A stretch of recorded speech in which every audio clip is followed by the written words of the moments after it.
Hello, everyone. I'm Alex Zanardi. I guess I should introduce myself. It's a pleasure for me to be with you today, and you're listening to Beyond the Grid.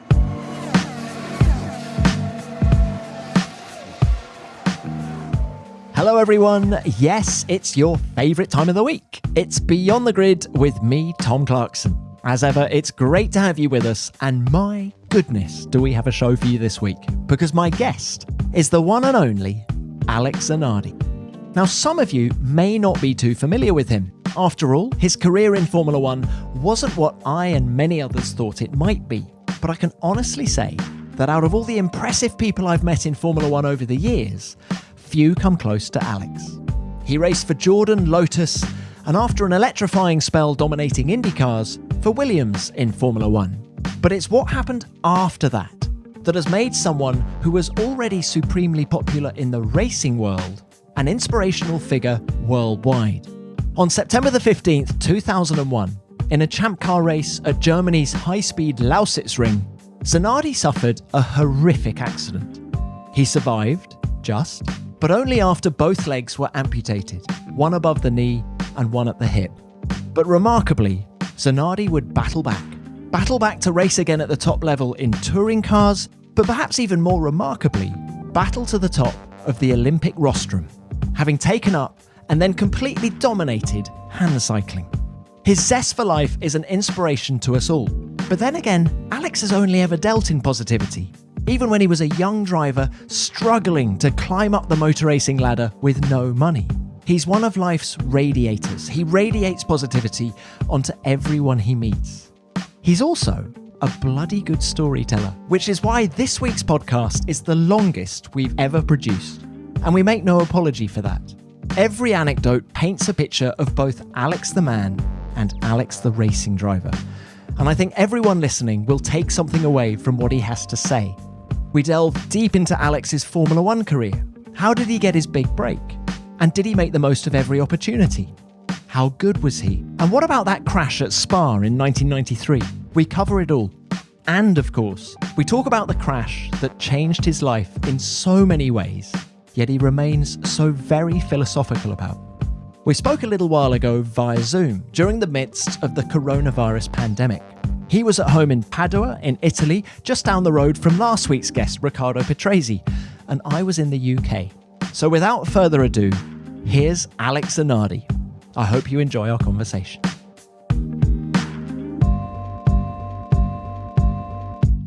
And very luckily, allow me to say there's a strong connection between, what happened before and after, in the sense that I was able to carry on into this new life of mine against all odds, I have to say, because of what happened. But I don't feel like I'm living a second life. It's just the same one, which certainly jumped on a different level, where I've been able to embrace and to encounter things that I would have never met if what happened didn't. And this is not necessarily a bad thing, actually. I'm very comfortable in this new life of mine, where I've been able to do a lot of new things, 99% of which are probably directly to my new condition. So after many years, I've been able to turn what happened into an opportunity. Alex is and always has been a racer, pure and simple. His Formula One career is only part of his incredible story, which includes world titles in cars and more recently, gold medals at the Paralympics. However, back at the very start, he only had humble ambitions. I never thought I could become the best driver in the world. For sure, I didn't think I was when I started. Actually, I felt so far away from being the best driver in the world at the very beginning that even in my dreams, I was not dreaming of winning a go-kart race. I was dreaming of finishing second. First was too much to me. So I was dreaming of, climbing on the podium and, just the first one behind the winner. That was enough at the very beginning. But then, of course, I was able to change also my expectations along the way. And and I always felt, I should run towards my, let's say, testing exams in order to compare myself, not to fear any sort of comparison, in order to really find out whether I was worth an opportunity, again, a new one, in just accomplishing a partial result during my journey. And, I always passed my exam to a certain degree, proving myself that I was good enough, that I could be, with the right amount of preparation, doing quite well my own work, I could be good enough to win, no matter the level of the competition. I was good enough with the right equipment to get the job done. And I was able to prove that at many levels. Unfortunately, it didn't happen in Formula One. At what point in your career did you realize that you could actually do this and you could be successful and win races and you deserved a proper shot at Formula One? Well, life is a funny thing. Actually, our approach to life is a funny thing. The approach we have, for sure, changes its shape. We gain experience, and this allows us to be more evolved along the way. And unfortunately, we tend to reach our best consciousness of our strength, of our limits as well, later in our life, where we are not as well equipped as we were at the very beginning, as far as strength, as resistance, as gift. Where the two lines crosses is normally the point where, if you have the best opportunity of your life, you have a very strong chance to become a champion, to become someone, let's say. So evidently, I was sufficiently equipped as far as skills from the very beginning, because I won races in my early days in go-karts, and then in Formula 3, and then Formula 3000. But I was far from being equipped from a mental point of view as much as I am today, or as much as I were maybe also when I had my best opportunity of my life in IndyCars with Chip Ganassi in between 96 and 98. I probably thought more of myself when I was, let's say, not a kid, but a boy, than I think today. To cut a long story short, I wanted to believe that I was good enough, but I wasn't yet, at least.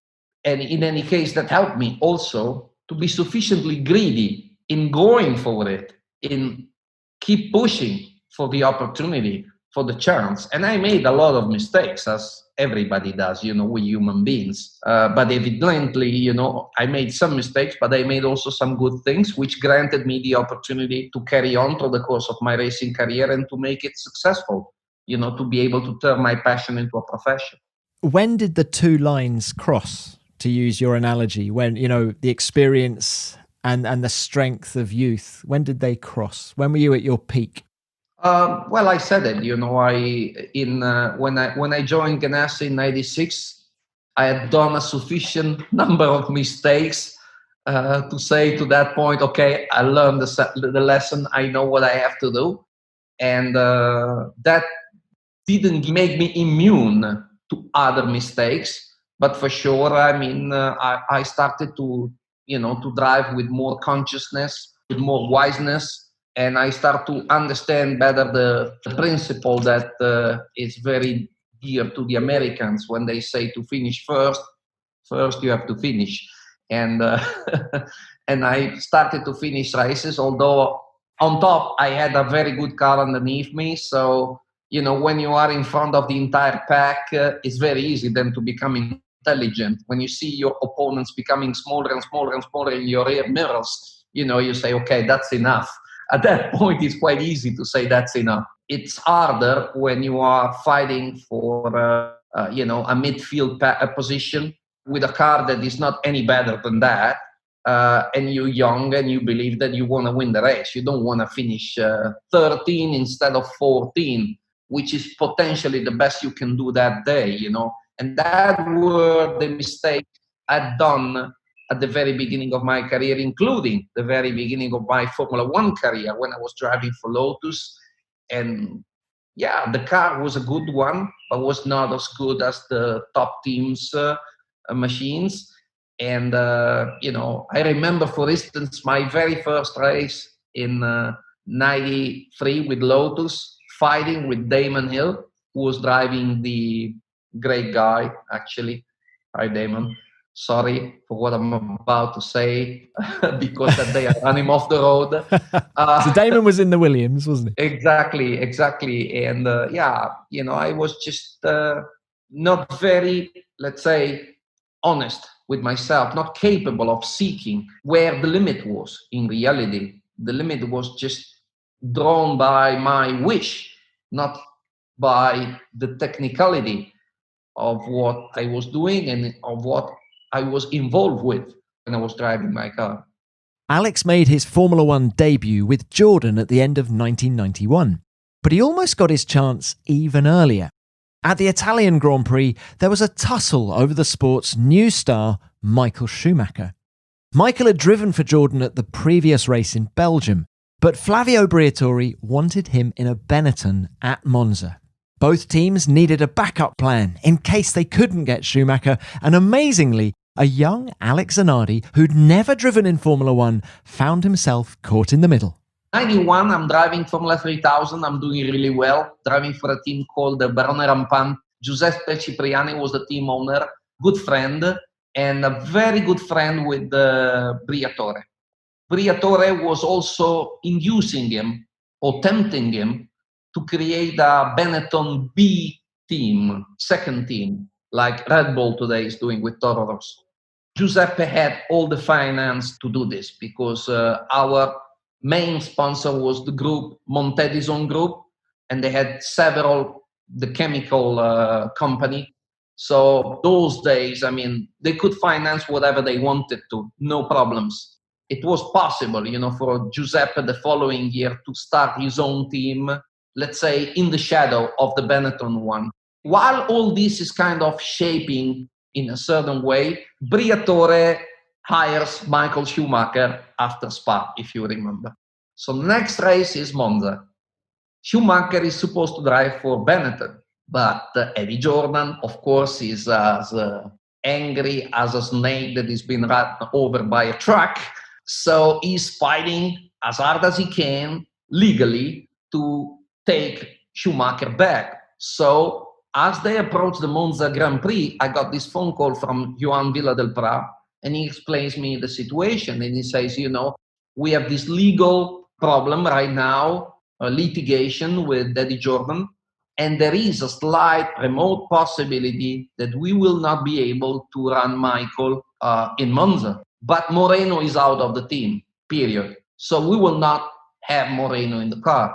In case Michael may not be allowed to drive our car, would you be interested? And I said, are you asking me? My home Grand Prix in Monza? Wow! So they asked me to go to Monza on the Wednesday before the race to do secretly seat fitting, everything on closed door because nobody was supposed to know anything.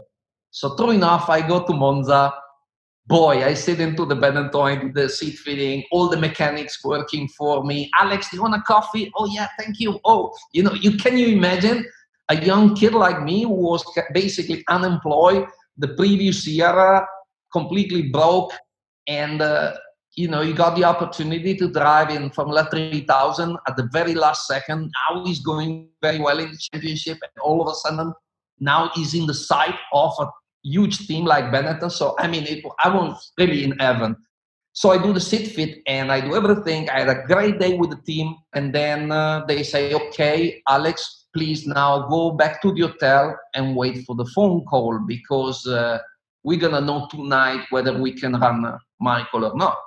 While I'm walking away, of course, very anonymously in the paddock, I bump into some people and they start to hug me. Congratulations. I said, for what? Are you driving for Jordan this weekend? And I said, well, I don't know. I didn't dare saying much more because I said, what they are talking about? What's the matter with Jordan? I'm supposed to drive the Benetton, but I couldn't talk about it. And then I bump into Maurizio Arrivabene, who at the time was only the general manager for Marlboro representing the company in Formula One. And he also asked me and he said, I'm so happy for you. Damn, you're going to do really well in that Jordan. You're going to make that Jordan fly. And I said, Maurizio, okay, you are a friend. So I really need to clarify this. Where did you learn this from? I learned it from Jordan. They want to run you because they cannot run Schumacher. I said, Mauricio, can I say honestly, I know nothing about this. Oh, shit. Oh, okay. Okay, let's go and talk to Eddie Jordan. So I go to talk to Eddie Jordan, who of course was still furious for what was happening. So he didn't want to spend any time in considering another option because in his mind, he was still set to get Michael back. So he was still working with his lawyers, to try to get Michael back. And he just basically gave me 2 minutes of the time to literally say, okay, Alex, we want to run Michael, but if we don't run Michael, we're going to have you in the car tomorrow. So go back to the hotel and wait for my phone call. Okay, now I have to go back to the hotel. You couldn't make it up. The phone call either from Briatore or from Eddie Jordan. What is this, a dream? Anyway, the only thing I could do was to go back to the hotel. I go back to the hotel and no phone call comes. So 9 o'clock, I had in-room service with Daniela because I had to wait. I mean, I didn't have a cell phone, so I had to be next to the phone in my hotel room and no calls come. And true enough, it's 10 o'clock, 11 in the evening, the phone rings. So I pick up the phone and it's Giuseppe Cipriani on the phone. And he said, ciao, Alex, I'm here with Flavio. He's got something to say, so I will put the phone over to you. So, okay. Ciao, Alex. Oh, Mr. Briatore, good evening. Okay, listen, it's too long to explain, but the thing is the following. Tomorrow, I'm going to sign you a multi-year deal with Benetton because you are too good of a driver.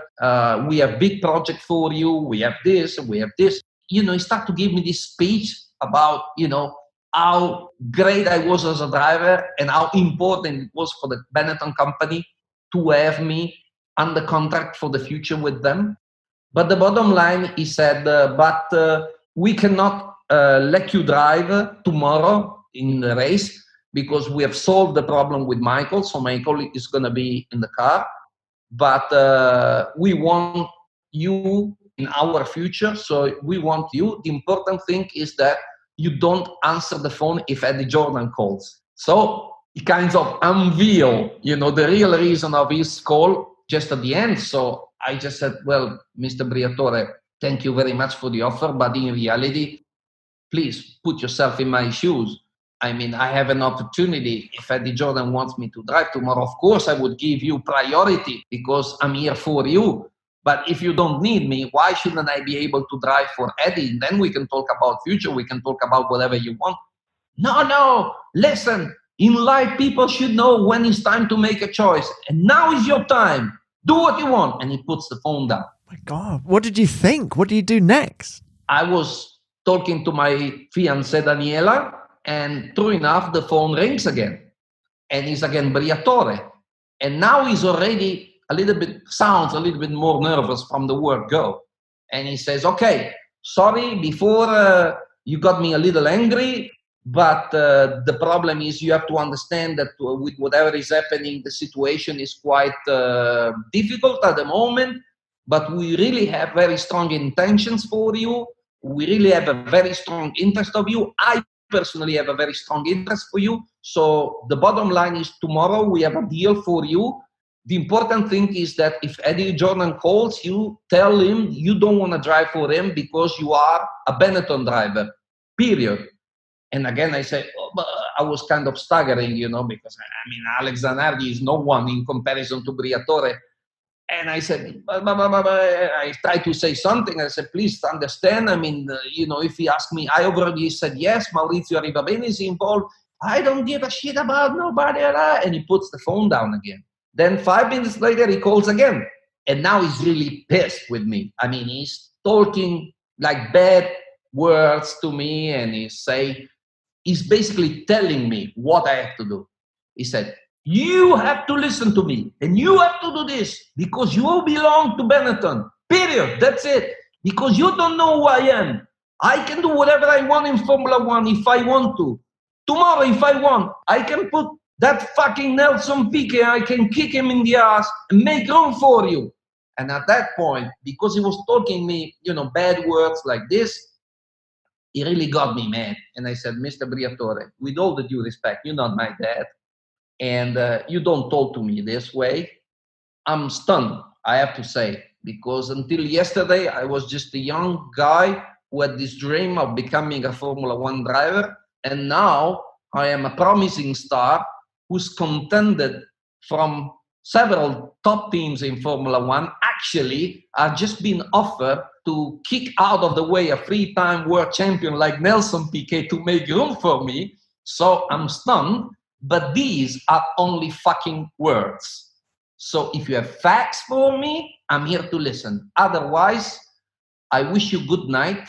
And that's enough for me, because you and I never had beans together. This is a very typical Italian expression to say, don't get too close, You and I never had beans together. So he puts the phone down, and that was it. Silence for the rest of the night. And what happened, at that moment, they went for the last resource plan, which was drive to Villa d'Este Hotel, meet or wake up in the middle of the night Eddie Jordan, get him out of bed, and threat him to take him into a lawsuit if he would dare sign with me anything, because Giuseppe Cipriani had a multi-years deal with me, managing deal, and he was the only one deciding for my things and my destiny, which was a very believable, let's say, history. He drank that first because of you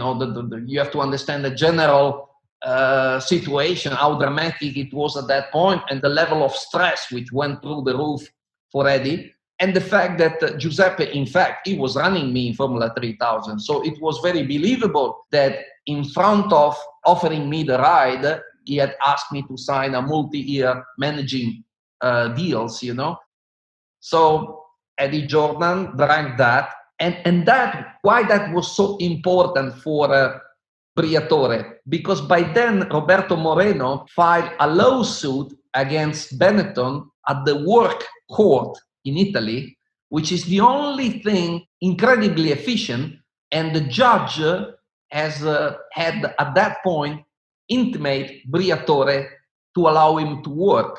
So the only way they could finish the puzzle was to find a job for Moreno. So the real reason why they didn't want me to drive for Jordan was that if they would get me out of the way, then Roberto Moreno would drive for Jordan, because Gary Anderson was the technical director in Jordan, was a very close friend of Roberto, having worked with him in Formula 3000 2 years before.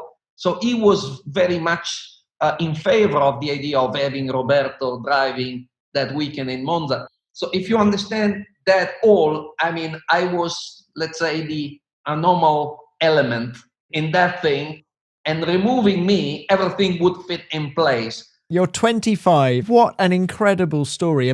Did it change your attitude towards Formula One that whole weekend? No, I was expecting something else like this to happen. I was not shocked, first of all, because I could really understand all these persons were really dealing and representing the interest of, multi-million dollars companies, It's understandable. At the end of the day, the driver is the guy who takes everybody's job around on Sunday afternoon. So if you fail to do that last step, of course, everything goes to hell.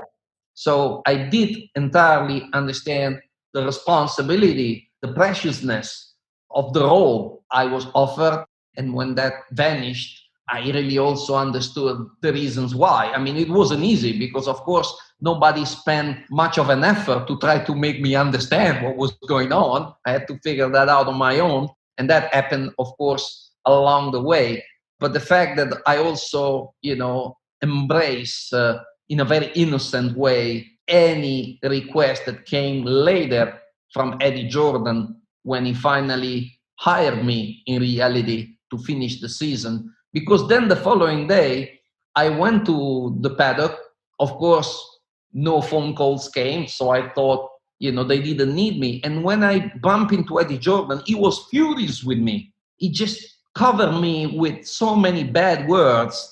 he didn't allow me to speak anything. I had to go to Arriva Bene, explain what I had figured out. I said, Maurizio, I think the guy is bloody angry with me because he believes I have a deal with Cipriani, but this is not true.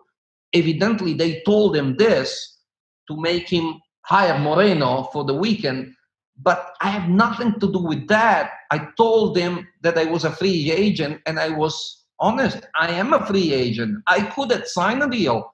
It was him who drank that story that is just a lie. So Maurizio went to meet Eddie Jordan. He didn't want to listen. He didn't want to talk neither to Maurizio Arrivabene, but finally when he had to, because, Maurizio grabbed him from the shirt and he said, listen, guy, you give me 1 second and you give me your attention because I got to tell you this. And at that point, he just blunked. He was like white and he said, I am an idiot.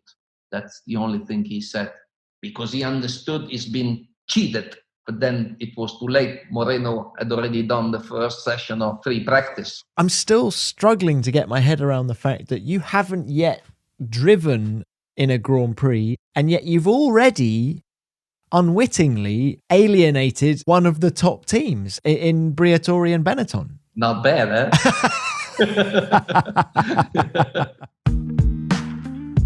Already some incredible insights into the mind of a powerful sportsman from Alex Zanardi there, and we have plenty more to come in just a moment. But before that, I wanted to tell you about Gymshark. Gymshark is a conditioning brand that is dedicated to creating functional training apparel using innovative performance technologies. Conditioning is everything we do today that prepares us for tomorrow. A huge part of training for any sports person, and a message we could all do with a little reminder of sometimes. And if that speaks to you, then you should definitely check out their stuff. Gymshark was formed in 2012. I love these origin stories. In a garage in Birmingham in the UK, and it has emerged as a leading brand in gym apparel with a worldwide family of more than 15 million people in more than 150 countries, which is testament to their passion and vision. They're a community dedicated to unlocking potential, and they work with a huge range of athletes and creators such as Ross Edgley, Ryan Garcia, Katie Taylor, Matt Does Fitness, and Obi Vincent, and me. Well, I haven't done anything as extreme as Ross Edgley, who swam around the UK, although I have cycled from John O'Groats to Land's End, and I do enjoy keeping fit. These days, my training is more gym-based, usually before leaving for the racetrack each morning of a Grand Prix weekend. I've got myself kitted out in some Gymshark gear, and it's the real deal. It's breathable, it's flexible, and their premium legacy joggers are really comfy. With those on and one of their Via t-shirts, I can hit the running machine flat out. Are you feeling inspired? If you are, go over and check out their website at gymshark.com/beyond the grid. That's gymshark.com/beyond the grid. Alex didn't have to wait long to make his Grand Prix debut. It came with Jordan at the Spanish Grand Prix alongside Andrea de Cesaris. And Alex continued the great form he'd been showing in Formula 3000. Actually, I out-qualified Andrea in my very first race in Barcelona. And there were some sparks of amazing performance, which was not only related to the fact that the Jordan was a very good car. I was evidently turning the wheel in the right way. The thing was, I felt a very high expectation on what I had to do to outshadow the memory of Michael Schumacher. It was produced in a blink of an eye because Michael was only in the car for one GP in Spa, and then he was taken from Briatore to Benetton. That was actually the reason why Eddie Jordan went very energetically, let's say, on the market to search for a new Michael. And I was proud to be chosen to take that role. But in my soul, I felt I had to perform every single lap, not every single Grand Prix, every single lap, like someone who could immediately make everybody in the team forget Michael Schumacher and say, we got a guy who is better. And so the first race was a little unfortunate because Barcelona was a circuit with some technical characteristic which didn't suit the best quality of the Jordan 191. So the car was not very good. I was 22nd in the grid and Andrea was 23rd. I somehow brought the best out of the car, which went unnoticed because we were both at the end of the grid. Then I drove an honest race, finishing ninth on my very first Grand Prix. But then, as you mentioned, we went to Suzuka, and boy, I was fast there. Because in qualifying, it's true that I got blocked twice from Thierry Boutsen, and had I had finished that lap, I would have probably qualified fifth. In the race, I was as fast as a rocket because we've modified the car, the setup quite dramatically. My engineer, Trevor Foster, he can witness that. And the car was just cuts me out, really flying. And in the morning warm-up, I was fourth fastest, but having been for like good 15 minutes of the entire warm-up, the fastest car out there. I was fusing like a rocket, lap after lap after lap after lap, passing Alain Prost into the Ferrari and not even wasting a tenth of a second. And I remember, after the warm-up, bumping into Alessandro Mariani, who was the chief technical director of the Scuderia Italia team, if you remember. And he asked me, how much fumes of gas did you have in the tanks? And I said, what are you talking about? I had the full load of fuel. He said, come on, give me a break. You telling me you were lapping so fast and you had the full load of fuel? I said, yes, I did. I swear to God. And he just went serious and he looked me in the eyes and he said, you know what, boy? If what you're saying is true today, you're going to do a hell of a race. And I was about to do a hell of a race. And unfortunately, after a few laps, I had a gearbox problem, which happened before already. But I got already up to fifth place at that point, passing Michael Schumacher. And I was told that Eddie Jordan, when I passed Michael in the Benetton, he gave the finger to Briatore. I'm sure that's true. So, I had to retire. And then in the last race in Adelaide, I was just too fast for the situation, I had problems in free practice, one of which was completely my fault. Senna was coming in my mirrors on a hot lap, and I was so scared, so afraid to block him, that I kept looking in the mirrors to make sure that I was out of his way. And at one point, he was approaching, and at one point, all of a sudden, he moved back in my mirrors, and I said, what's going on? When I put my sight back on the road, the corner was there, and it was really too late to turn, and I went straight into the barrier, crashed the car. So basically, I went into qualifying with only one lap, not knowing the circuit. And as soon as I went out in qualifying, it was decided for me to go out with a set of race tires to learn the circuit, and then use only one set of qualifying tires for qualify attempt. And on the first lap, the gearbox rod got loose. It was made in two parts with a bolt that was holding the two parts together. So as a result of that, when I went to shift from basically, fourth to fifth, instead of engaging fifth, I re-engaged third. But it was time to go to fifth. So you can imagine the scream of the engine, what happened. So I just drove back to the pits, and everybody was so furious with me because I'd crashed the car in the morning, and they thought it was my fault. And so I didn't dare say anything. I just stood quiet in the car. And then when finally Trevor Foster approached me to get a comment or whatever of any kind, I said, there's this problem. So they all realized that it was my fault. But the four guys didn't want me to go out because the overhead was like 18,000 and like 14.5 was the limit. And when the driver would make a mistake and overrev the engine above that line, they would say, that's it. Stop the car, we park the car, and we have to replace the engine. But there was no time to replace the engine. So Trevor just turned around to me and he said, are you okay to go out and do the qualifying attempt now? I'd done 2 laps by then. And of course, what do you think I would answer? I said, yes, no problems. Give me the tire, I'll go for it.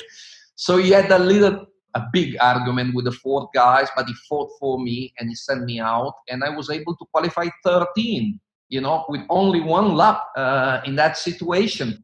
The following day in the morning, I was fifth fastest, and the car was really rock on, was fantastic, and I was driving well. And unfortunately, in the afternoon, it rained, so that was it. 14 laps or something, wasn't it? And then in torrential rain, if you remember, I made a very strong comeback. I got up to fifth at one point, but then the race was red flag, and the ranking was basically freeze to 2 laps before. So I went back to seventh, which is wood medal, as you know. So many questions. The forensic detail that you can remember everything has surprised me. It's like we're talking about events that happened yesterday. It's extraordinary how well you do remember it. I mean, if you have eyes to see through the big chaos of elements of data in regards to my debut and my first 3 races in 1991, there were some sparks, as I said, of brilliant performance, which should really indicate that I was good enough. Maybe not as good as Michael, who I was there to replace. I was certainly far over average. So, yeah, I was a promising young, fast driver. And in fact, Eddie Jordan and Ian Phillips, who were managing Jordan Grand Prix those days, wanted to keep me badly. I had a deal with Eddie. I signed him a deal with an option on his favor, which was going to expire on October 23rd. He basically asked me to sign an option for October 31st. And the only thing I was able to negotiate in the agreement was to bump back the date of the option to the 23rd because it's the day of my birthday. So I said, Eddie, may you exercise your option. You're going to give me, the best present of all on my birthday. You're going to keep me for the following year. And so he accepted that. And then when October 23rd, we got close to October 23rd, he was not yet in the situation where he could exercise his option. He didn't have the money to do that. It's a long story, but he was trying to get the sponsorship from Brown, the electrical company. They sponsored Tyrrell the previous year, and Stefano Modena was driving the Tyrrell. Excellent driver. Probably, I really mean this. I think it was a role model for me, and probably in my book, together, not behind, next to Senna, the best driver I've ever seen, as far as speed, as far as pure sheer talent, incredibly gifted. Stefano Modena? Yes. When Eddie said he was trying to get Stefano, I said, well, he's the last guy I would want to have as a teammate. But this tells you that I think you should sign him because, the guy is just amazing. Together with Ayrton, he's the best driver in the field, I think.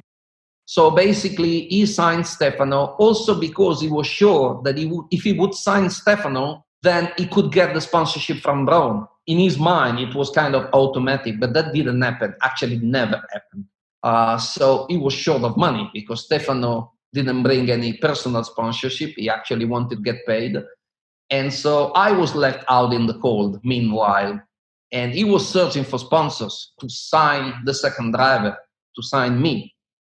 And he didn't find any sponsorship. He had many deals open with many people, with companies, with IMG, as a matter of fact.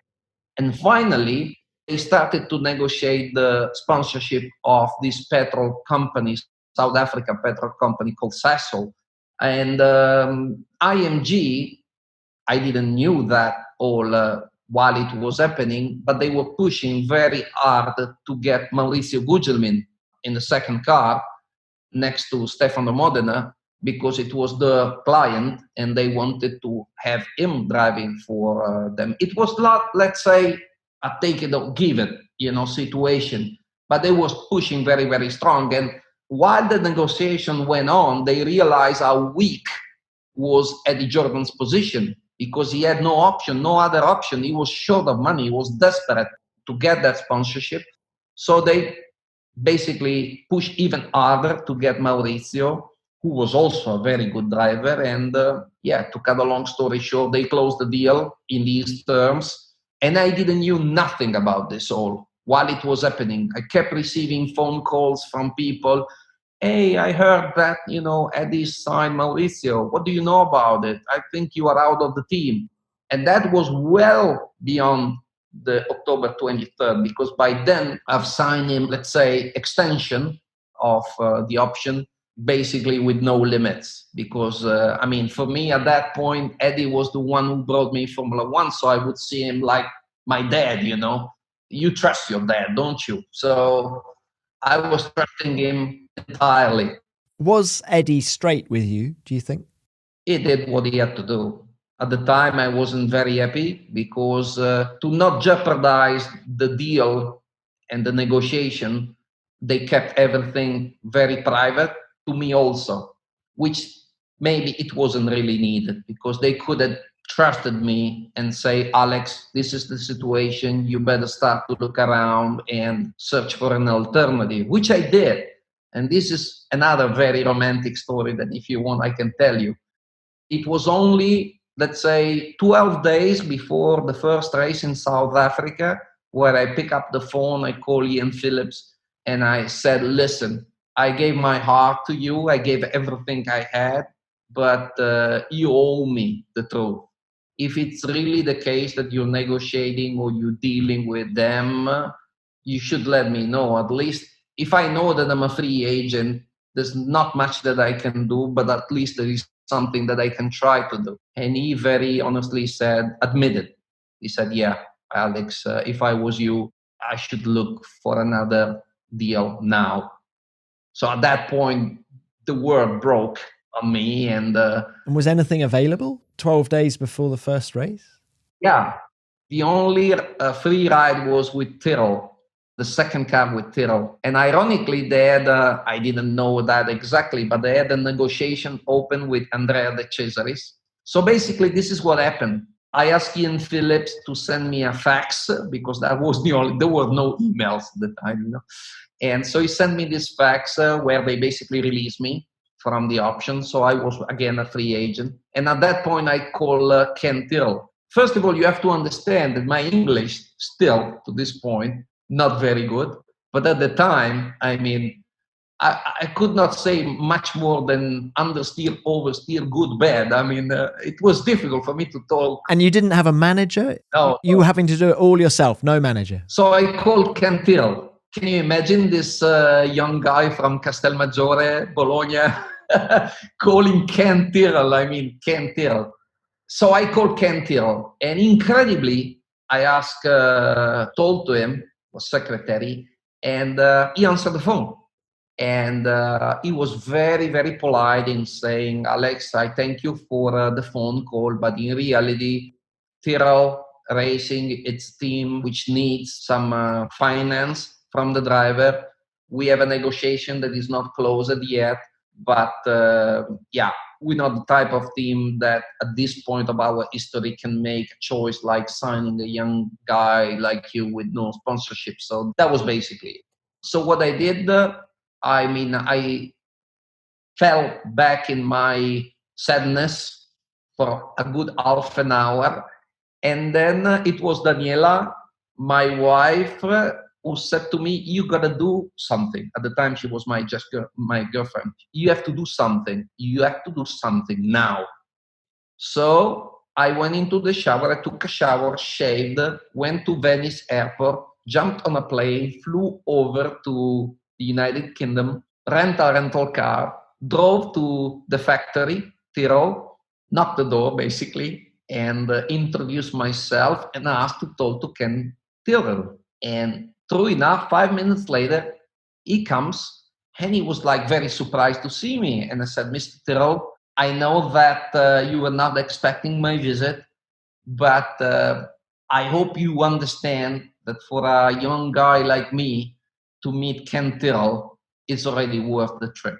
If you would give me 5 minutes of your time and offer me a cup of tea, that would be free thing, which would make this day a very winning one for me. So true enough, we had a cup of tea together.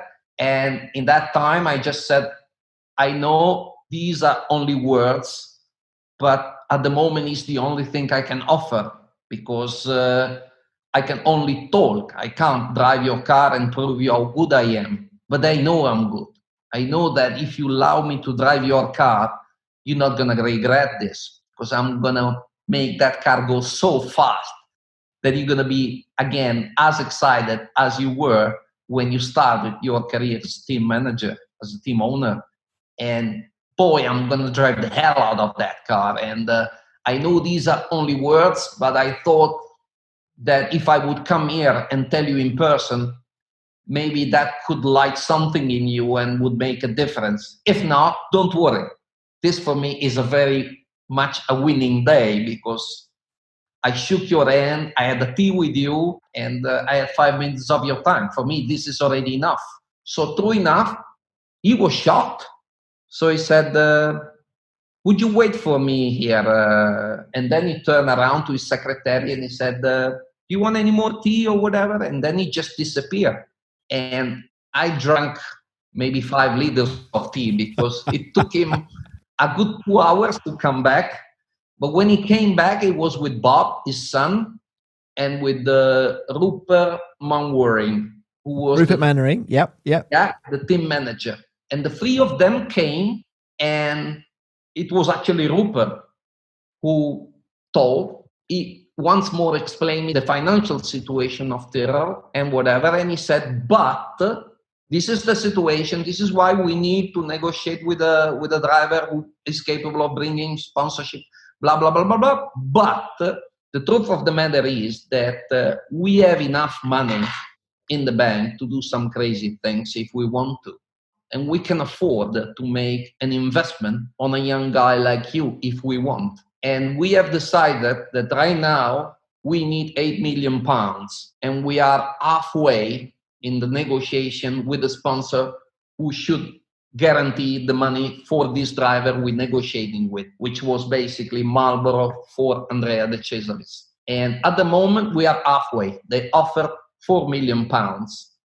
And we have decided that if we have to invest £4 million to run a guy who we know is good, but is not the one we really want to build the future of our company, we may as well invest £8 million and get a guy who's young, who's hungry, and who can get the job done for us like we believe you can. So the truth of the matter is, just go up into the workshop and make a sit fit, because tonight we're going to enter you in the World Championship with the number 4 car. But please understand that if in these 12 days something happened and they come with a full sponsorship, then of course that will put us in a situation where that is the road we should really follow and take. So I did the seat fitting, and they enter me into the championship. In fact, when I end up watching the first Grand Prix in television, because 5 days later, Marlboro put the entire amount of money on the table, and I lost in less than 1 week, I lost 2 rides in Formula One. You know, when the grid goes through the screen, and evidently the technology was not as good as it is today, where it takes them a blink of an eye to change something. It was something that was already been prepared, like probably days before, and my name went up in the grid of the Cesaris. So that was like a knife punching my chest some more times. I mean, Alex, that says so much about you. It actually says a lot about Tyrrell as well, doesn't it? Yeah, I mean, for me, it was, that meeting that day, it's something that I will forever treasure in my heart, because Ken Tyrrell was probably a man who was strong enough, experienced enough, and full of amazing qualities enough to not be changed by what changed many other people in Formula One. There's nothing bad with the people who today are, I don't want to say assholes, but I say assholes. But yeah, along the way, even if the situation is such to promote the worst to come out of you, you can still control that and stop the worst to come out of you and deal business in a way that is good, reasonable, possibly profitable for the company you're representing without being an asshole. And that was really Canterbury. So what happened in 92 was that you ended up doing a handful of races for Minardi. And I guess just an incredibly frustrating season for you. These are the situations where a manager, a good one, or maybe a good advisor, I better say, would have really made a difference in turning those possibilities into good opportunities, because there was opportunities also in the ride that Giancarlo Minardi offered me, but I was completely unprepared. I had done nothing. After that disappointment, I did nothing, even as far as keeping myself fit, for an opportunity may one come. So when Giancarlo called me, of course, when he said, "Do you want to drive my car?" because Christian Fittipaldi was injured, I said, "Giancarlo is to like to ask a cat whether he likes the mouse. Of course I will." But I mean, I should have really been honest with myself and approached that situation in a better way. I didn't. So I didn't get the best out of that. The good thing is that the car was certainly not super competitive. So that didn't make anything good for my, let's say, reputation, but didn't ruin my reputation either. Like Alex says, 1992 was a season to forget for Minardi. Problems with the gearbox and the Lamborghini engine plagued their car, and the team scored just 1 point all season. Alex only qualified for one of the 3 races he did for Minardi, and even then, he retired on the first lap. But top teams still thought he had potential, and while Flavio Briatore hadn't forgotten about their falling out, he still wanted to have Zanardi at Benetton for 1993. Briatore calls me middle of the summer of 92 with a very ironic tone on his voice. He says, "Hey, boy, I told you you had to listen to me. I told you you had to follow my directions." And he said, "Anyway, no bad feelings. If you want, whenever you have time, you fly over to United Kingdom, you come and see me, and we have lunch and we talk a little." So following week, I went to see him and he offered me a testing deal with the team. A proper deal this time. Proper deal as a test driver. And I was very, very happy and I accepted that. The thing is that Briatore was certainly running the team, but Briatore was one thing. The technical side of the team was a completely different one with Ross Brown, Pat Simmons. They were on their own, like technically, I never got to meet them. I never got to meet anybody at Benetton. I was given the shirt, just a shirt, short sleeve shirt, and that was it. And so on paper, I was the test driver, but in reality, I wasn't. And then here it comes, the end of the year. They have the new car ready, the 194, with the active suspension, ready to be taken to Silverstone for the first testing. Michael was ill. So all of a sudden, they need a driver. They say, "Oh, we have a test driver." So they pick up the phone and they call me up to go to a place called Kimball, which is like an airstrip near to Oxford. Oh, that's Formula One teams do a bit of testing. Yes, it's an old airfield. Exactly, to go up and down to do some aero measurements. And then 2 days later, we would have gone to Silverstone for a 3 days test.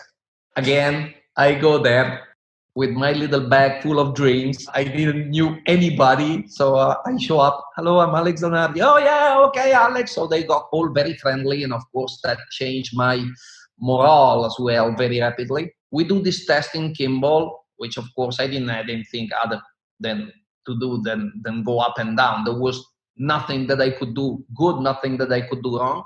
And then we go to Silverstone. And although it was the very first time of the car with active suspension, they were not expecting to do much work. The program went marvelously well because the car was already performing much better than they thought. So by the end of day 3, I'd done an enormous amount of laps and I had run faster than the pole position of the GP they had a few months before.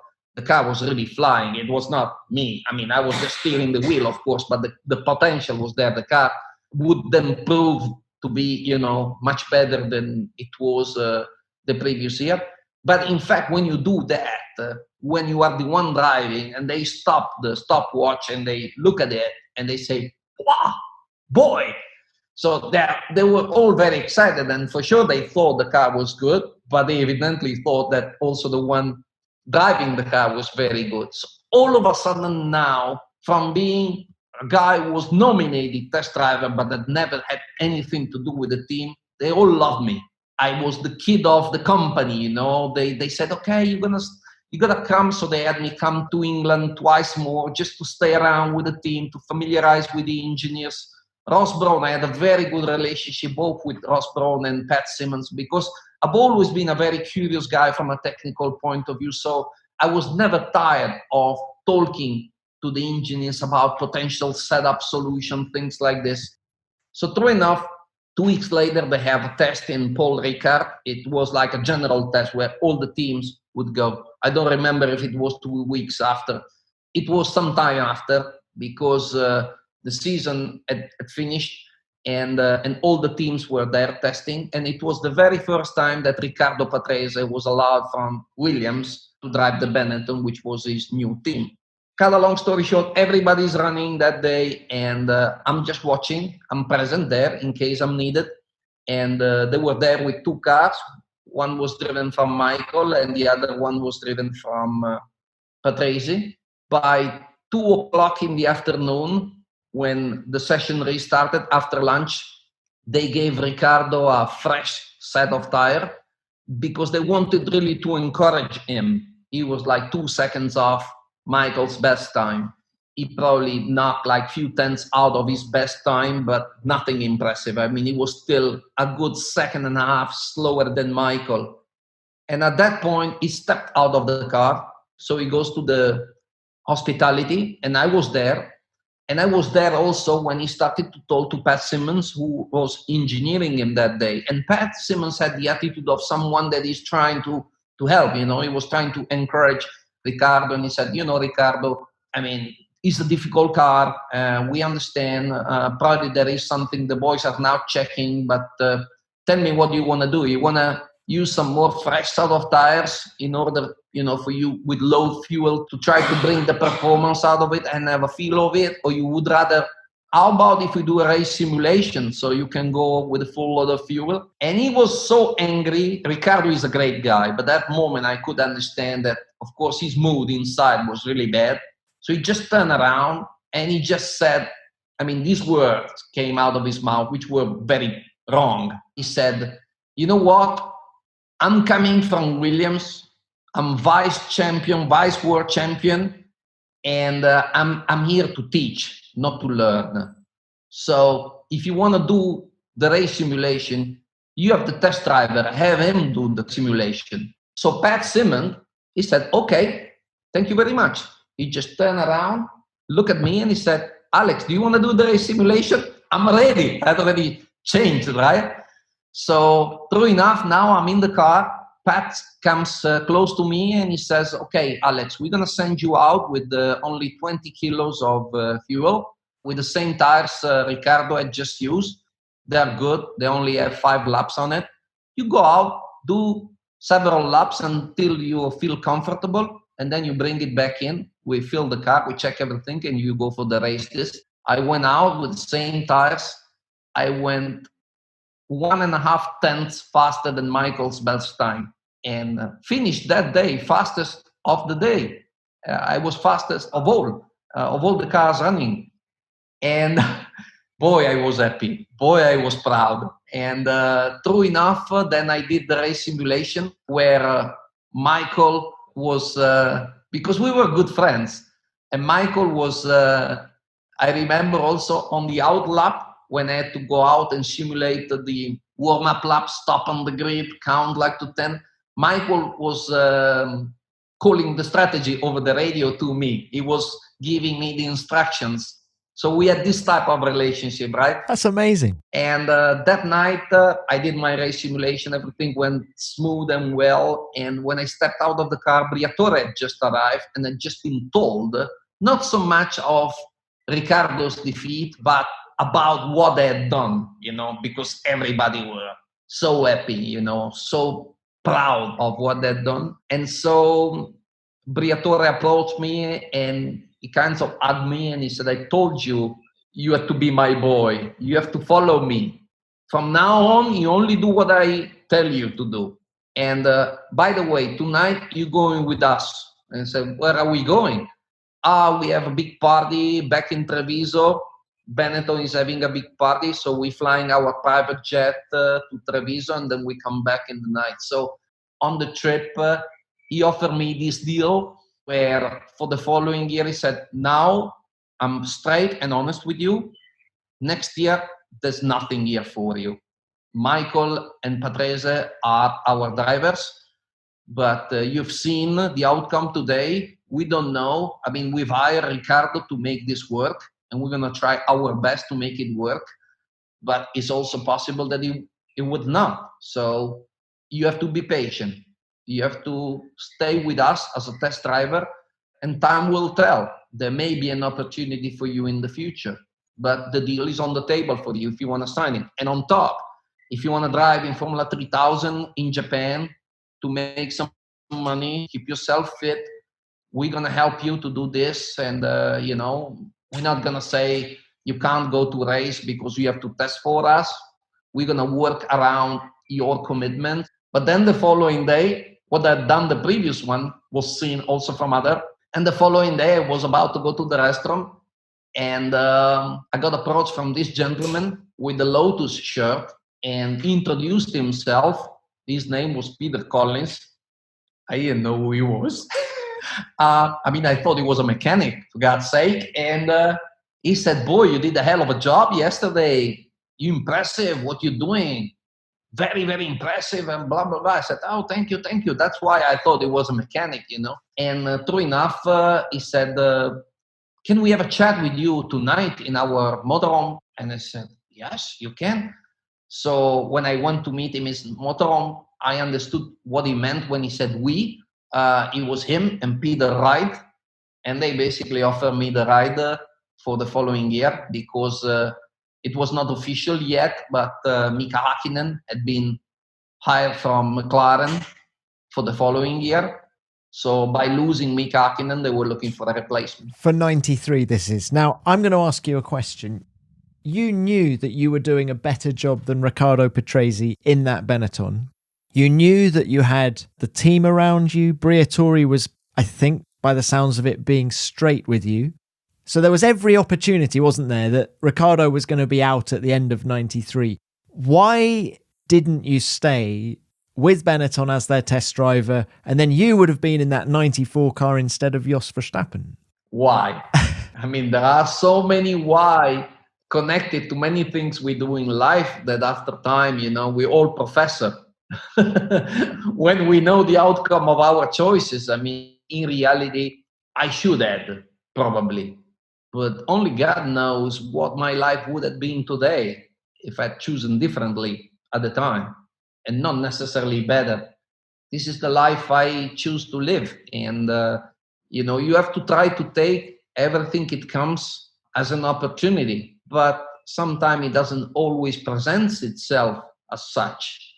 You have to serve whatever life decides to do for you in presenting you a possibility in order to turn that into an opportunity. I thought that was a better possibility to drive for Lotus because I would drive. And if you remember, in 92, Lotus had a fantastic season. The car was not very reliable, but very, very often with the Cosworth engine, they were able to fight for podium finishes. So, quite frankly, it was a very good opportunity. As a matter of fact, I ended up, when the thing got a little developed to the point where I could really sign, I remember having a conversation about this topic with Michael. He says, Alex, I think you should sign. This is a better opportunity for you than stay here as a test driver. How interesting. Can I guess what Briatore said to you when you told him that you didn't want to be his test driver and that you were signing for Lotus? He was not very impressed. But I came to terms with that. But still, many years after, every time I bump into it, he always says, you should have listened to me that day. Huh? Even now? Yeah. He strongly believes I was sufficiently a kid. to shine in Formula One at a very, very high level had I only been guided in a better way from the right person. He thought he was the right person to guide me. And to a certain degree, I believe, had I had developed, because this also is left to be found, but had I had developed a relationship with him of total trust, where I would listen, I would use his experience, his wiseness, his knowledge to, let's say, avoid. Because in life, it's like a relationship between a son and a parent. You cannot choose the direction of the journey your son is going to take. That decision belongs to him. But you can try to support him, to stop him to go off the road, in the grass, and try to steer him a little bit in order to avoid some major mistakes he could do if it was left completely on his own. And this, I think, is what was missing in that part of my racing career. I was missing someone who could stop me to do some major mistakes. Was that one, driving for Lotus and not staying with Benetton, one of my major mistakes? I don't know. Honestly, I don't know. I think if I want to be honest with myself, I have to answer, I should have used the opportunity that I was given to drive for Lotus in a better way, because there were things that I could do in a better way with that car that I didn't. It was a good car, wasn't it? And you, what was it, sixth in Brazil, and it was quick, and you and Johnny Herbert seemed to make a good team. Yeah, but I mean, starting from the first race, I was fighting with Damon in the Williams, and that should, tell you the story. But I wasn't simply happy to be fifth at that moment. I wanted to go and win the race with the Lotus, and it was not possible. But that was my mental set, right? In Imola, I came from the back of the field, went through the entire field, got up to fourth, and then JJ later, I don't think consciously, but he short braked me approaching the Variante Bassa, and I just stuffed the car in the wall, and that was it. But I was in a rush to pass him because I was lapping a second and a half faster than Martin Brundle in the Ligier, who was running third. So in my mind, I could only see the podium as a satisfying finish for that day, where had I finished just fourth, for Lotus, it would have been a fantastic result, and for me as well. That was me at that moment. So Alex, if there was one thing you were lacking, it was patience. Is that fair? Yeah, still today. Can I ask you about the Belgian Grand Prix 93? Because that pretty firmly put the brakes on things, didn't it? This morning, Alessandro Zanardi had a huge shunt in the Eau Rouge corner going up to the hill towards Radion. John, before we start talking about this morning, this was a massive shunt. It was the biggest shunt I've seen all year. Zanardi, I can't imagine what speed he hit the barrier virtually head on. You saw a flash fire, the car spinning about 10 times across the track, coming to rest at the exit of the Radion corner. Now, Zanardi was in the car and he was momentarily unconscious, but you see Professor Watkins, the Formula One doctor, in attendance, a surgical collar around his neck. And I have to say, Zanardi, this is the biggest accident I remember in his career. The car, not a wheel left on it. I mean, what do you remember of that crash? Not much. I remember the unprofessionality of the Belgian doctors who certified I was fine for them to drive again. And I mean, I couldn't stand. I was in tremendous dizziness, not pain, dizziness. Daniela drove me back home. I could not fly. I could not stand. I mean, I could only stay flat, lie with my eyes closed because I had a brain edema. My brain swallowed. That happened because of the deceleration. And then all my small veins in my eye exploded. So my eyes were only red. I looked very much like Dracula for the following month or so. And then you sit out the rest of the season, and then the Lotus the following year isn't as good, and the team is spiraling towards its death anyway. The following year, I think I was finally ready. I paid my duty, and as far as experience, and I was finally ready to get the jump done properly. And I stayed with the team as a test driver because that's the only thing I had available for me to do. They kept me as a test driver. And then I reapproached a new opportunity with the right attitude. And man, I mean, that until a few days before the race of Barcelona, where we were involved into a 3-day test in Silverstone. All the teams were there. And I was supposed to drive only the first day, and then I would let the wheel to Pedro Lamy, who was the official driver next to Johnny Herbert. But then at the end of the first day, the team was so happy, and in particular, Peter Wright. We were big buddies at that point. He developed that passion for me, for being the right guy for them, technically speaking, the relationship we had. I mean, I could spend nights in talking to him and say, Peter, we have to do this, we have to do that. I was actually meaning the work of the suspensions. And I brought Lotus, he said, I was able to bring Lotus to a different level, technically speaking. My knowledge was too precious to be wasted.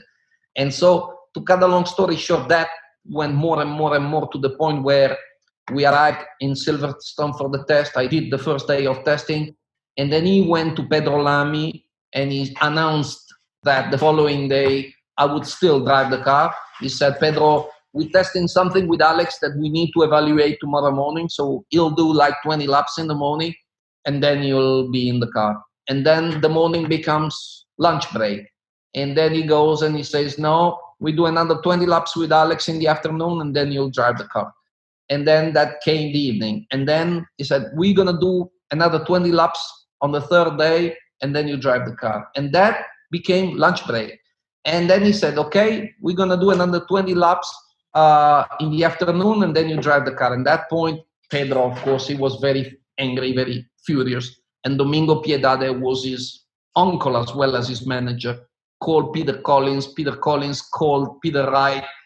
And there was this big argument where finally they said, okay, Alex is going to do 4 times lap in the afternoon, then you drive the car. So I go out, I do 4 times lap, I stop, I explain over the radio to Peter, the car, my comment, and then he just covers the microphone, he looks at me with this side and he says, we have to let Pedro drive. I'm sorry, Alex. So I get out of the car. At that point, I had done 397 laps. Wow. Okay, with that car. No, sorry, 297, almost 300 laps. 297 laps in almost 3 days of testing. Same car. They do adjust the seat belts, put Pedro's seat in it. He goes out. He does 1 lap. On his first lap, rear wind broke.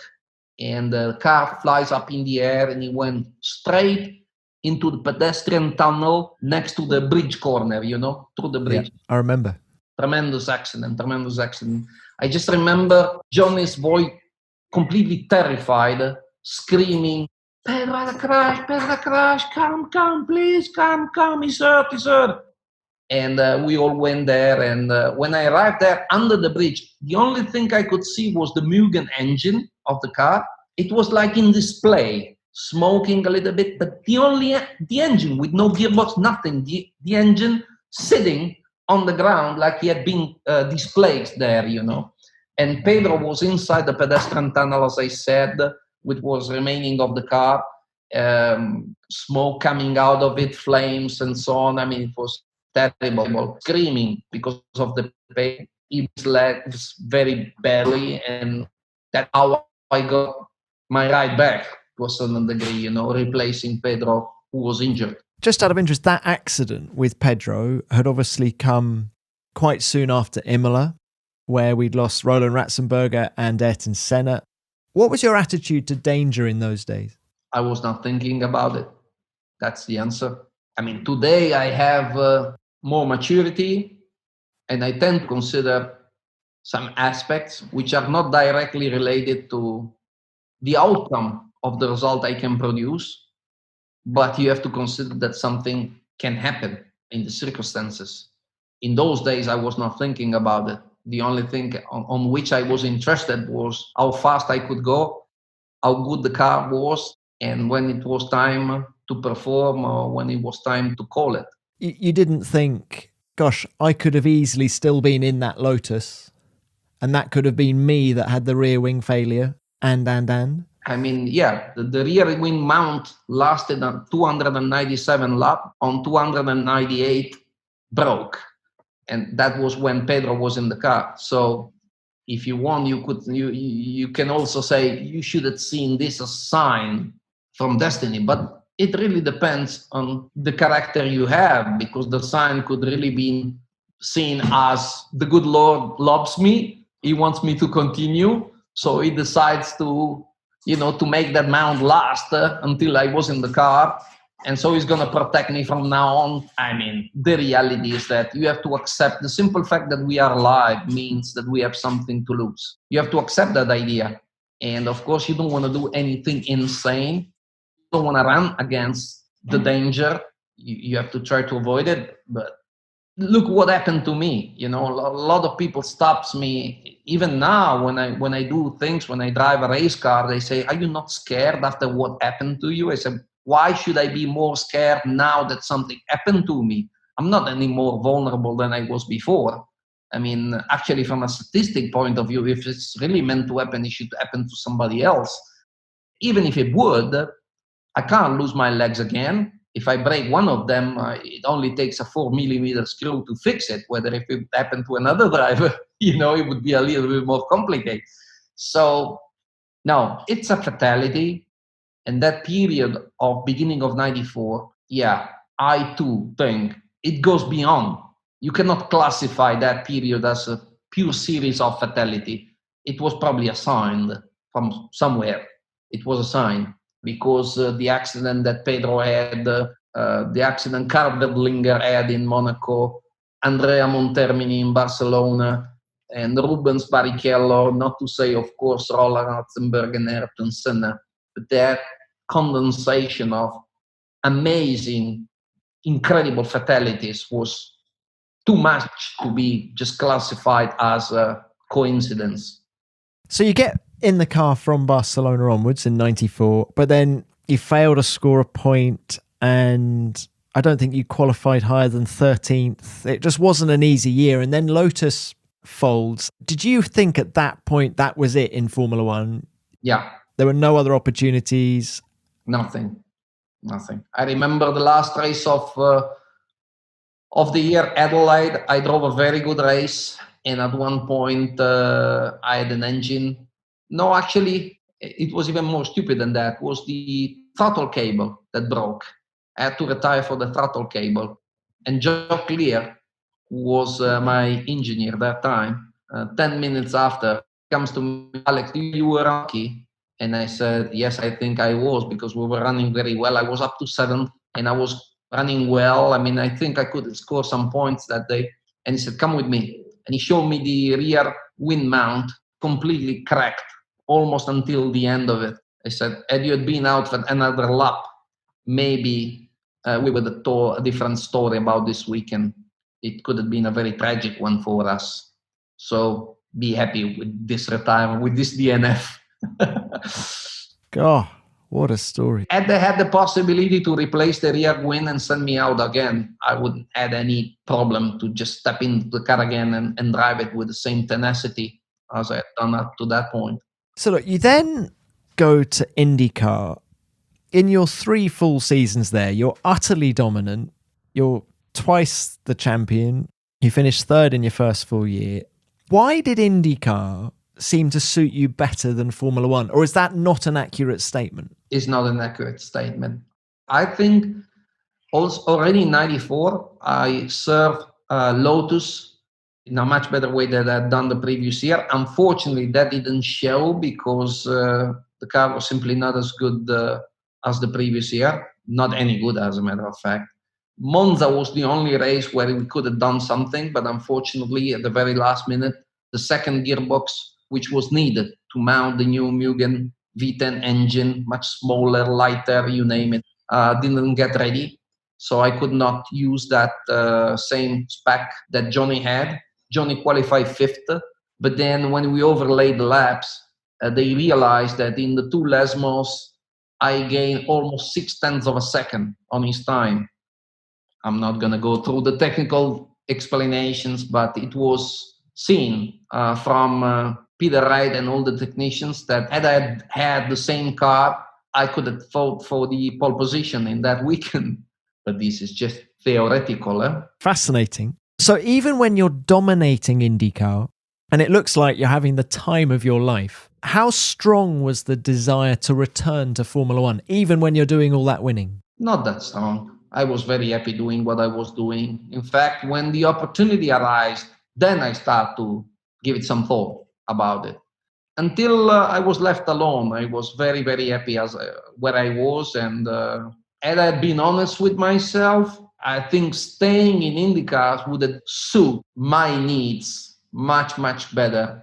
Not because it was a better choice, but because at that point, I was regaining interest for other things in life on which I lost sight for many years due to the fact that I was completely dedicated to achieve my dream, turn this passion of mine into a profession. And that hadn't happened yet. And when I signed the deal with Ganassi, I was still a guy who had to calculate very well his finance in order, should I buy ticket this day? No, I go a day before, so I save $50. I had nothing other than an old BMW with 300,000 kilometers on it and nothing else. I mean, I had nothing. So that had happened at that point. I should have been more honest in understanding that I still had the same capability of steering the wheel with the same efficiency, but the energies inside me were not as unlimited as they were at the beginning of that small era of my life. So when did Williams make the first contact with you? That happened April. Of which year? 98. 98. Mm-hmm. And is it true that there was an opportunity with British American Racing as well? Or have I got that wrong? Even more than that. I had an opportunity with them, with Jordan. And one day I was driving and my wife answered the phone. I was driving back from the grocery store back home in Indianapolis. And she answered the phone and she was like, oh, yes. Okay, he's here. And he goes like, he's Alain Prost. Because she's also a big motorsports fan, and for us, Alain Prost was like God, right? And for her to take the call from Alain Prost, who was looking for me, to drive for him the following year, was something very special. But of course, after the great pride of receiving a phone call from Alain Prost, you could certainly not compare the possibilities. Jordan, even British American Racing, I mean, it was a new team. It was left to be seen what they would have done the following year. The strongest point on that opportunity was the fact that I could still work with Renard Racing. They were about to design the car for them, and I had a lot of trust in Malcolm Osler, who was the chief designer, and in their ability of, producing a very good Formula One car. Fact proved that I was wrong, because it takes more than the skills and instinct of a single designer to be successful in Formula One. It takes much, much more than that. I think there were a lot of politics in the early years as well, weren't there? But I also had a lunch with Jean Todt, not regarding a serious possibility, but he was quite serious, because he asked me to go to Maranello and have lunch with him in one of my trips to Italy in that period. And I remember it was kept very reserved, but he said, Alex, I want to tell you, even before we start to talk, Michael Schumacher for us is the center point. Everything goes around him. So this is clear. We have no doubt on Michael. Michael is a gift for our team, but Michael is a human being. Michael now has been very successful. He has a beautiful wife.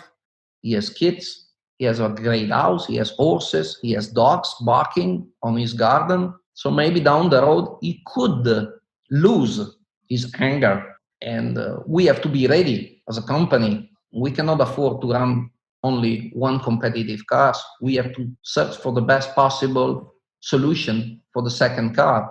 But right now, it would only be our second car. But if our second car is as good as the first, we know that when we lose that, we have a very, very good backup. And so he made me understood that they were very, very keen in investigating an opportunity to have me driving alongside Michael. Life had changed a lot for me. Come on. Are you telling me as an Italian, you weren't tempted by that opportunity, even to be Schumacher's number 2? I was not longer Italian from this point of view. I mean, I was Italian, very much Italian when I was a kid. But then I got to realize that I was a very lucky guy, because although I found my red car not in the place where I thought I would, I did find my red car in America. I did find an opportunity which changed my life forever for the better. And I was aware of that, and I was winning. I proved to me that I was good enough to win at every level. That was the final step in having the final confirmation. And so I was very much sure, too sure, that I could also win in Formula One had I only been given the right opportunity. And that's the approach with which I enter into I allow myself to consider some of the offers that I received those days to go back to Formula One. But I should have really asked myself in a better way how I ended up winning in the United States. And was I ready to go through that procedure from the very beginning once more? Because to get the circle rolling, it takes a very important effort at the beginning. Then once the circle is rolling, you can keep it rolling very easily. And with Ganassi, the circle was rolling so rapidly that it would have took nothing for me to keep it spinning. That is the biggest mistake I did. There's a very interesting quote that I've read from Patrick Head, where he has suggested that you weren't dedicated enough to succeed at Williams. He's right, but you cannot force yourself to be dedicated. This means that you are following your ambition. Now I know. At the time I didn't. Especially when you can, you have to try to follow your passion. You can develop a passion for the things that you have to do. So I believe I could have developed a better passion for my mission with Williams. This is where I failed, in not treating this as something that had to become more passionate than it was. There was a time where I should have really, when things were not working as well as I was hoping from the very beginning, it was then the time to act. It was then the time to go to England, rent a house next to the shop, or even plant my tent on the garden, spend time with the team, gel with them, develop something, integrate myself into the team. And then, to steer the wheel, it's the last step of the game. It's actually the easiest, when things are right and the car is fast. To steer the wheel is really the last step. I was treating that task in only steering the wheel. Maybe in some days I also steer the wheel in the right way, but the bottom line, I was steering the wheel of a car that wasn't right for me. If Formula One hadn't just switched to groove tyres, do you think that would have helped you if it had still been slicks? Was that the hardest thing to get your head around? There are many ifs which could help. Yes, for sure. As I said, when you're leading the pack and you see all your opponents in the mirrors, it's very easy to become intelligent at that point. So had the car been different, had the car been more competitive, had the car been more reliable, had I had been given from the word go an engineer, very experienced, a guy strong, also from a personal point of view, strong enough to say, Alex, believe me, these tires are bloody shit. These tires will only last one lap. We're not going to be able to learn anything with two sets of tires in one day of testing, because Bridgestone is always giving us this year, because they're going to keep the supply of the tires to this level. So it's not the year where we can waste time in testing different setups, different things, put the car upside down. Just drive the car the way the simulator tells us we have to drive the car, because these cars are very aerodynamically driven. So we have to extract the maximum downforce we can from what we have. And the only way we will achieve this is by running the car this way mechanically, with this setup, with this rake, and blah, blah, blah, blah, blah. Just go out and learn the car. It's not your year.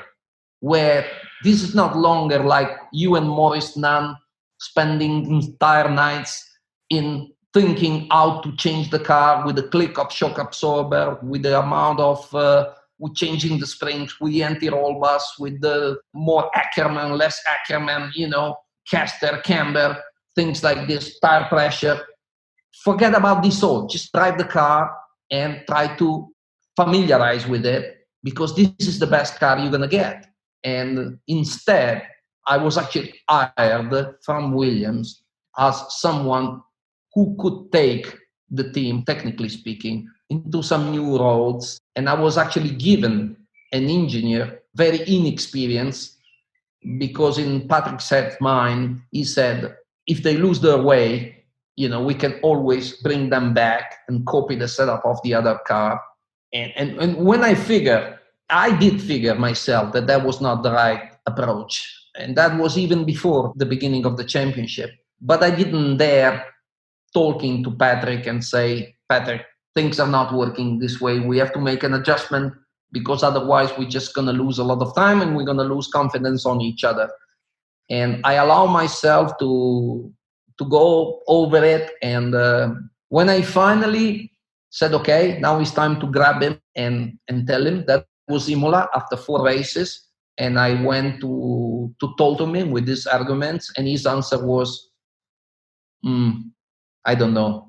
And I figured that at that point that the confidence in me had completely vanished. By the 4th race? Yeah, I think at that point, again, you cannot force a man to believe that you are the right one. If he believes they've done a mistake in hiring you, yeah, there are things you can do. And I tried, but I was very much lonely at that point, from that point onwards. And I'm not blaming anyone for allowing me to fall on that situation. I am the main reason of my defeat. It's as simple as this, and I'm telling you. But why didn't I fight earlier? Why didn't I fight until I was Alex Zanardi, the guy who won twice the championship, who made these amazing comebacks, who fooled everybody in USA, also on ovals? It's because I was empty. I was empty inside. I had just become a father. I wanted to spend a little bit more time at home, and it was a more comfortable solution for me to say, yeah, maybe they're right. Okay, let them try their way, and then I'll try mine. Instead of saying, no, Daniela, I'm sorry, I'm going to England, and I don't know when I'm coming back, but I gotta get this straight. So in this respect, Patrick is absolutely right. How quick was Ralf Schumacher? Quick enough, evidently. And also more lucky than I was, because 16 times I had a differential failure, electronic failure, and that always happened either in qualifying or in race. And the car could still run without a diff, but if they have a diff, it's for a reason. When you lose the diff, you also lose performance. And every time I was asked to carry on, to try to do something, but of course, even a guy like Patrick Eddy, at one point, he genuinely said, I don't like to talk about this. I can't believe these words are coming out of my mouth, but I have to say, you are really unlucky. I cannot believe this. Did he try and explain why your car was so less reliable? No, listen, I can't really blame them. He actually, at one point, he actually came one day, we had a test in Barcelona, and engineered the car himself to try to understand whether he could help me, to regain control of the situation, to mend a little bit the situation. We weren't prepared to speak the same language. It's as simple as this. So we didn't manage to communicate, and the outcome is the one history tells. But we're human beings. We can learn from our mistakes and, approach a new adventure in a better way and up with successes which would have never been achieved if we didn't have these unsuccessful experiences. And I'm very, very grateful to life in general, to destiny, for the opportunities I've been given, for the career I've been able to achieve. And I believe that the bad days are really important to make you feel and taste and evaluate in a proper way the good ones when they finally arrive. Otherwise, it would be just average, normal, boring. In fact, it's exactly the opposite. It's so hard to win a race. And when you finally do so, wow, you're happy. How much of a bitter taste does 99 leave in your memory when you think of your Formula One career now? I mean, there were those great days, whether it was the test at Paul Ricard in the Benetton and the 6th place in the Lotus in 93. Has it sort of tainted your attitude towards Formula One? Well, if there is one thing which makes me feel a little bad about this is the fact that I would have loved to grant Frank Williams personally a success. I would have loved to make that man happy. This is the greatest disappointment. Everything else is life. I'm a very lucky man and a very happy person. Of course, I had difficult moments through the course of my life, but I tell you, this was not the biggest. Absolutely. Were you tempted to retire from racing completely at the end of 99? Yes. At that moment, yes, because I was completely finished inside. I just wanted to run away from my disaster. I felt I was out of place at that point. I mean, to walk around Suzuka paddock at the end of that season, I felt very much uncomfortable, let's say. I knew I was seeing I can remember also, there were no socials at the time, right? But the very first race in Australia, after free practice, I ended up 5th. So the beginning looked very, very promising. And all the quotes, all the rumors bouncing back from the US were like, yeah, our guy is really showing them, right? I mean, if I consider this all, it's more from these aspects that I really feel sorry. It's really a disappointment for me to having not achieved something also in name of other people, having disappointed people. I am so absolutely sure it was technically possible for me to achieve, because if I could go back in time, for sure, I could write a completely different story.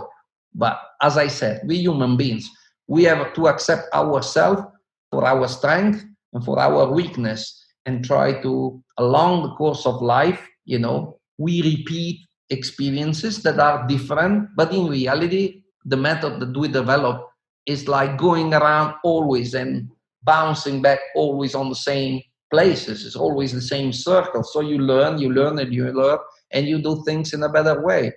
I believe the experience with Williams, as funny as this may sound, granted me also some better strength to win the Olympic Games, both in London and Rio de Janeiro, and in the things that I'm doing these days. But sometimes you have to fall on the hole to really understand how deep it is, And it's as simple as that, I guess. Time and again in his life, Alex has had to find the strength to overcome injuries, setback, and adversity. And as he hinted at there, he's now a 4-time Paralympic gold medalist in hand cycling. He's become a winner again, against all the odds, after a terrible crash resulted in his legs being amputated above the knee. Alex was leading the American Memorial Champ Car race at the Lausitzring in Germany in September 2001, when he spun coming out of the pits and was hit by Alex Tagliani. ESPN's commentary team described what happened next. Breck picks up the lead. Oh, and Zanardi, with a terrible crash. Yellow is out. Zanardi coming out in turn 1. Loses control of the car. There's debris all over that racetrack. There's so much carbon fiber on that track, and what we saw is he got T-boned just unbelievably in the front of the tub. Dr. Steve Mobley has just come out of the medical center. Doctor, can you give us information relating to both drivers? Yeah, Gary, Alex Zanardi is extremely critical. He's had severe injuries to both of his lower extremities, has had significant blood loss, but he is responding. He is breathing on his own. So we're sending him to the Berlin Major Trauma Center. I mean, my heart stopped 7 times. It was calculated that I managed to survive more than 50 minutes with less than a liter of blood, which scientifically it's impossible, or is considered to be impossible. And so scientists who study my case, still to this day, they say, well, there's either something that was missing in the equation, or this guy is dead and he doesn't know.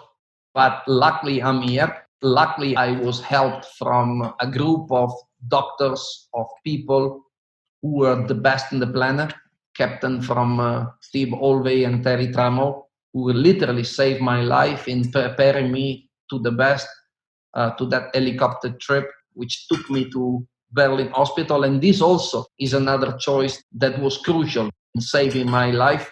The fact that Steve Olvey took that amazing risk, because the hospital was only a 25 minutes helicopter trip. Berlin was much further away, but he said, if we send him to Dresden, we're going to lose him. They're not equipped to pair up with this situation. If he makes a miracle and he hangs in it until he gets to Berlin, then there we may have a chance. And I did. I managed. So there's a beautiful initial chapter in the book he wrote about this, and there's an amazing description of his reaction when he sat after the helicopter took off to try to take me to Berlin. He said, I had nothing to do at that point, so my tension dropped, and the only thing I could do at that point was to cry. And I cried, waiting for that phone call, because I knew that 50 or so minutes later, the phone was going to ring. And from what I've learned in my life as a doctor, my experience, all the things I've been through, I knew that was going to ring. And on the other side of the phone, somebody was going to tell me, your friend didn't make it. It was as simple as that. And when the phone rang, and someone from the other side of the phone said, we are in Berlin Hospital. Alex is being taken to the intense care room. He's going to go through a surgery. He's in critical condition, but relatively stable. He's alive. And he said, I put the phone down. I cried even more, because even for a man of science like me, I thought a miracle just happened. What an incredible story. Alex, were you conscious in the immediate aftermath of the impact? No. Although when I look at the image that were not public from the inside cameras of the circuit, there are some things that I'm doing, like trying to open my crash helmet visor, unbuckle my belts, typical things that the driver does after an accident. So maybe at that point I was conscious, but then due to the great loss of blood, of course, I blacked out. And was the crash at Spa in '93 actually a bigger impact in terms of deceleration? 1,000 times more. Yeah, that was an accident. You know, Alex Tagliani, who hit me, who cut me in 2 pieces. As a matter of fact, it's quite ironical, right? Alessandro Tagliani, same name, and his family name, Tagliani in Italian, means cutting. Isn't that ironical? And he cut me in 2 pieces. Right. He went through my car, and there was no energy dissipation as he went through, basically. Almost nothing. So probably that's why I would imagine maybe I was still kind of alert, although I'd lost my legs for some seconds, for some brief seconds, until I still had enough blood to stay awake. Now, you mentioned a little bit earlier about London and Rio, the gold medals. What do you treasure more, the 2 IndyCar titles or those Olympic gold medals? It's the same. Unfortunately, it belongs to the past.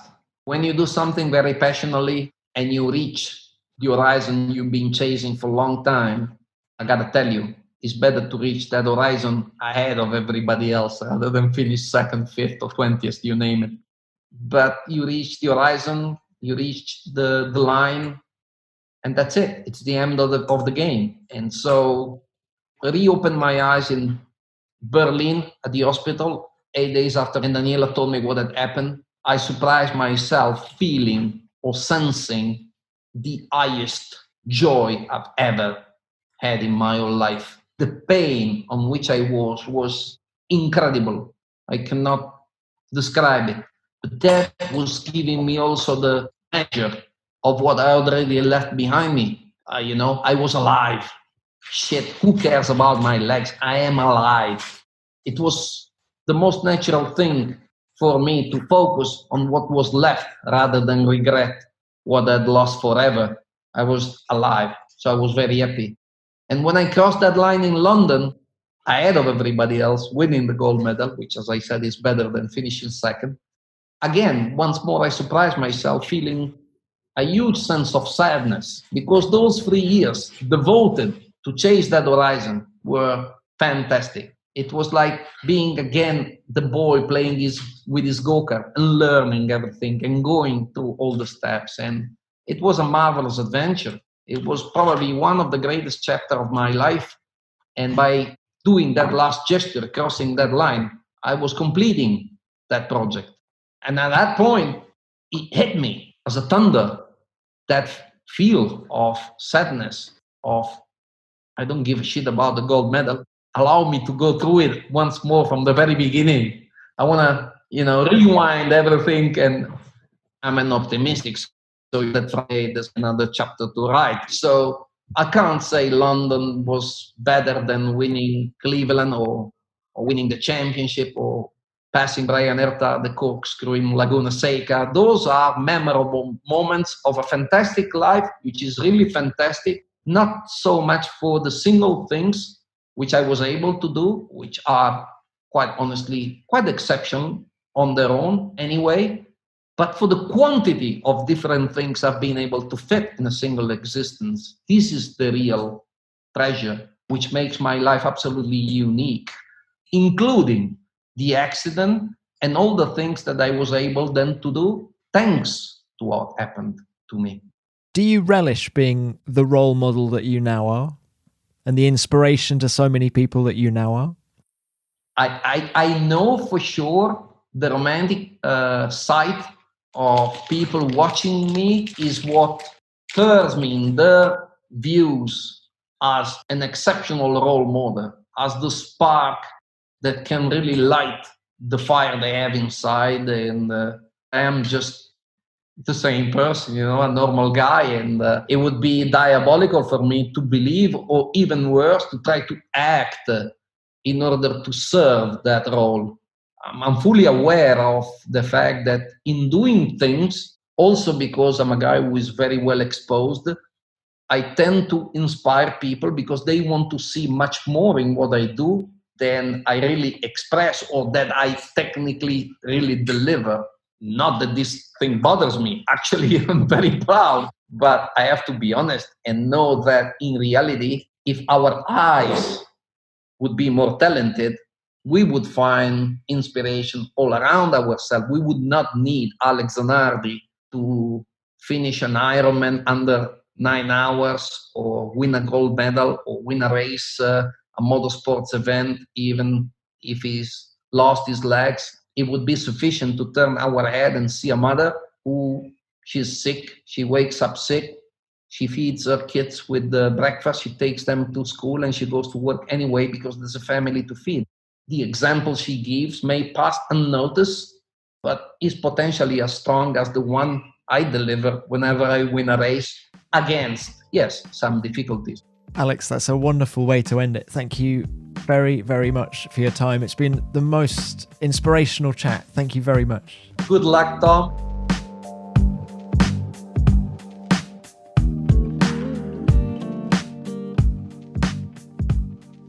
It's been a couple of hours since I introduced this podcast, but like me, I hope you're not wanting it to finish. Such unstinting honesty from Alex. Admitting that he could have done more at Williams is an incredible admission, but nothing less than you'd expect for a man of his caliber. And the shenanigans surrounding Monza 1991 was extraordinary, wasn't it? Welcome to the big time, Alex. And there were so many other fascinating insights into F1 as well. It's hard not to feel inspired after speaking to Alex Zanardi, especially when he delves into the aftermath of his life-changing accident. After all that happened, it would be easy for him to have a different outlook on life. That he doesn't is a reflection of his character. Alex, thanks for giving so much of your time. It was wonderful to catch up, and thanks too to your wife Daniela for putting us together. Before I leave you, I'm going to have a quick delve into the virtual mailbag to share some comments on last week's show with another Italian legend, Riccardo Patrese. Let's start with this from Thace. Riccardo's story about how he was supposed to do the test that tragically ended Elio De Angelis' life was incredibly impressive to listen to. What a great personality and true legend of the sport. Thanks, Thace. I agree. That made the hairs on the back of my neck stand up, I can tell you. And there's this from Paul. Really enjoyed this episode. I've always loved Riccardo. He's a class act. I especially loved the insight into why the 91 Williams suited his style better than the 92 car. Yes, that was good, Paul. I remember there being such a divide among the drivers about traction control at the time, and Riccardo was definitely anti it. And finally, let's hear from Matt Pearson, who said this. I discovered Beyond the Grid about a month ago, and it's consumed me ever since. Amazing insights. Dog walks have never been so good. Thanks. Well, thanks to you, Matt. And it's going to be a particularly long dog walk this week. Lucky doggy. Well, that's it for this episode. But of course, we'll be back next week with another big name from Formula One. In the meantime, if you want to drop me a message about the show and potentially get a shout out on here, I'm at Tom Clarkson F1 on Twitter, or you can just use the hashtag F1BeyondTheGrid. Thanks for listening. As ever, Beyond the Grid is produced by F1 in association with Audioboom. Until next time, keep it flat out.